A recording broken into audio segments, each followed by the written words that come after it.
Hello, esteemed master and practical class members. Today, I want to share with you some of the real practical tips I use in interlaminar epidural injection. Technique highlight: for unilateral pathology, I always insert the needle on the ipsilateral side. I begin in a true AP view, then tilt the C-arm, cephalad at L5S1, caudad at L45. After engaging the ligamentum flavum, I rotate to the contralateral oblique view. For example, if the needle is left parasagittile, I rotate to right oblique; if right parasagittile, I rotate to left oblique. I keep turning until I see a clear tangential interlaminar line. Key teaching: contrast spread tells me more than needle position. A localized spread is the most common, and I see this as a positive finding, because steroids act intracellularly, not by simple washout.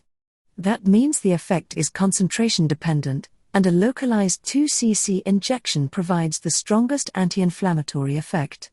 Practical indication: many doctors ask me when I choose interlaminar injection.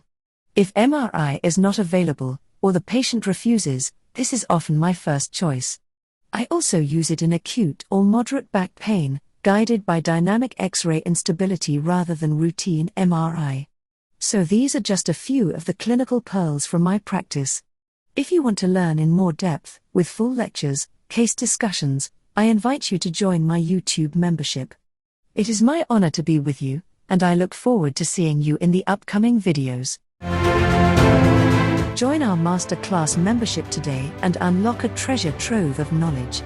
Benefit from updated weekly videos, including inspiring lectures, clinical case discussions, and image interpretation insights. Elevate your skills and connect with like-minded doctors. Subscribe now for a brighter professional future.